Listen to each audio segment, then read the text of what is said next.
নমস্কার, ডক্টর রূপস চ্যানেলে আপনাদেরকে স্বাগত। আজকে আলোচনা করব আলসারেটিভ কোলাইটিস নিয়ে। পেটের সমস্যা, কোলাইটিস বা আলসারেটিভ কোলাইটিস, পেট ব্যথা, মলত্যাগ ঠিকমতো না হওয়া, কখনো ডায়রিয়া হচ্ছে, কখনো লুস্টুল হচ্ছে, এটা কেন হচ্ছে? এটা কি আলসারেটিভ কোলাইটিস হতে পারে?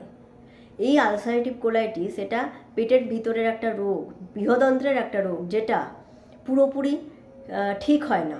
তবে ওষুধের মাধ্যমে, লাইফস্টাইলের মাধ্যমে, খাওয়া দাওয়ার মাধ্যমে এটাকে কন্ট্রোল করা সম্ভব। এটা পেটের সমস্যা ঠিকই, কিন্তু এটা মলদ্বারকে কিন্তু এফেক্ট করে। আজকে এই ভিডিওতে আলোচনা করব আলসারেটিভ কোলাইটিসের লক্ষণ কী কী দেখে বুঝবেন যে এই রোগটা হতে পারে। এই রোগে যদি চিকিৎসা না করা যায় বা এই রোগ বহুদিন ধরে হলে পরবর্তীকালে কী কী জটিলতা হতে পারে, এই রোগটা কতটা সাংঘাতিক, এর চিকিৎসা কী, এবং কী খাবার খাওয়া যাবে এবং কী খাবার বারণ আছে এই রোগে, সব কিছু নিয়ে আলোচনা করব।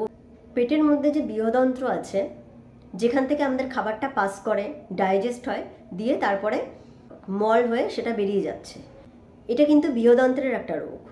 বৃহদন্ত্র থেকে সেটা রেকটাম অবধি, অর্থাৎ মলদ্বার অবধি সমস্যা করতে পারে। বৃহদন্তে কি করছে না, বৃহদন্তে ঘা করছে, আলসার করছে, বৃহদন্ত্র ফুলে যাচ্ছে, লাল হয়ে যাচ্ছে, পেটের ভিতরে এই সমস্যাটা হচ্ছে। তখন তাকে গিয়ে আমরা বলছি আলসারেটিভ কোলাইটিস। কোলাইটিসও আলাদা একটা রোগ, তাতে আলসার অতটা হয় না, কিন্তু সবই অলমোস্ট এক। আমি আইবিএস নিয়ে আলোচনা করেছি, ইরিটেবল বাওয়েল সিনড্রোম নিয়ে, সেটাও কিছুটা একই রকমই এই সমস্যার মধ্যে পড়ছে। তাহলে এই যে মলদ্বারের সমস্যা তৈরি করছে, তার মানে মলের সমস্যা হবে, পেটের ভিতরের সমস্যা, বৃহদন্ত্রের সমস্যা, তার মানে পেটের সমস্যা হবে। এই সব কিছু মিলিয়ে এই রোগটা হয়ে থাকে। এই রোগ কেন হয়?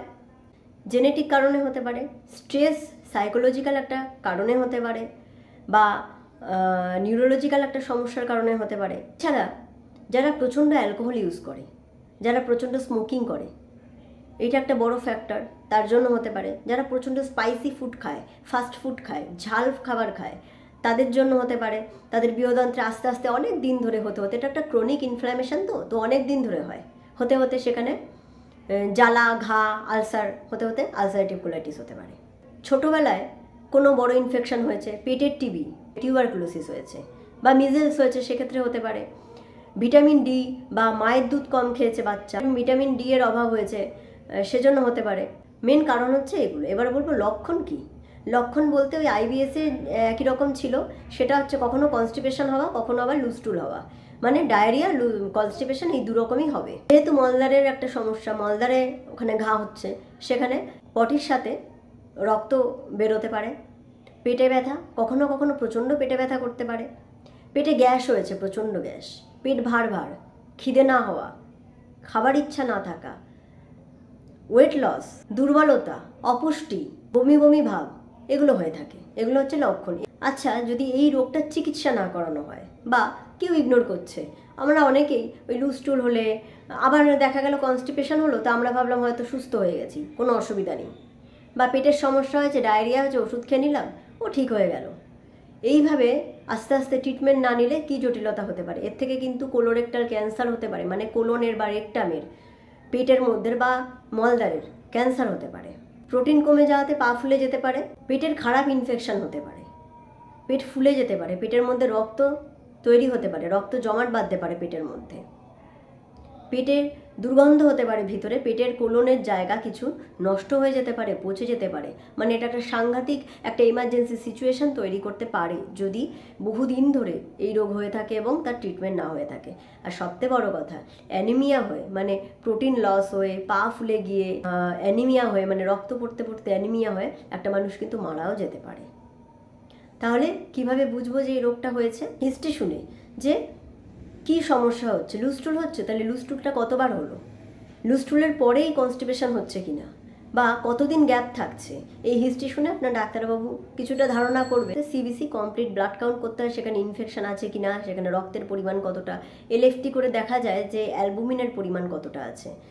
এছাড়া স্টুল পরীক্ষা করতে হয়, স্টুল পরীক্ষা করে আমি যদি দেখি সেখানে রক্ত পাওয়া গেছে বা ইনফেকশন পাওয়া গেছে, তখন আমাকে কোলোনোস্কোপি করতে হবে। কোলোনোস্কোপিতে কি বোঝা যাবে? কোলোনোস্কোপিতে বৃহদন্ত্র এবং মলদ্বার অবধি সেই জায়গাটা দেখাবে, সেই জায়গার ওয়ালটা দেখাবে, সেখানে কোনো ইনফ্ল্যামেশন বা ফুলে গেছে কিনা, সেখানে আলসার হয়েছে নাকি, ঘা হয়েছে নাকি, সেগুলো সব দেখা যাবে এবং তখন ডায়াগনোসিস করা সম্ভব যে এটা আলসারেটিভ কোলাইটিস হয়েছে।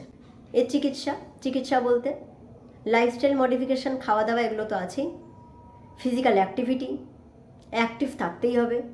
ফিজিক্যালি আনফিট থাকলে চলবে না। ওবেস থাকলে ওয়েট কন্ট্রোল করতে হবে। হুটহাট করে পেইন কিলার বা এনসিআর জাতীয় ওষুধ খাওয়া যাবে না। এর একটা নামকরা ওষুধ আছে যেটা সকলেই অনেকে জানেন, অনেক পেশেন্টরা খায়, সেটা হচ্ছে মেসাকল। এই নানা রকমের ওষুধ দিয়ে যদি না কমে তখন সার্জারির দিকে ভাবতে হবে। লাস্ট পজিশন হচ্ছে সার্জারি। যখন খুব খারাপ অবস্থা চলে গেছে তখন সার্জারি। এছাড়াও অ্যান্টিস্পাজমোডিক, প্রোবায়োটিক যেগুলো দিয়ে কিছুটা প্রিভেনশন দেওয়া যেতে পারে। এই রোগ কিন্তু পুরোপুরি সারে না, তবে অবশ্যই খুব একটা হেলদি লাইফস্টাইল আপনি লিড করতে পারেন। যদি ওষুধ এবং লাইফস্টাইল দিয়ে, খাবার ডায়েট দিয়ে চলা যায় তাহলে এটা খুব ভালোভাবে কন্ট্রোল করা যায় এবং একটা লোক হেলদি লাইফস্টাইল লিড করতে পারে।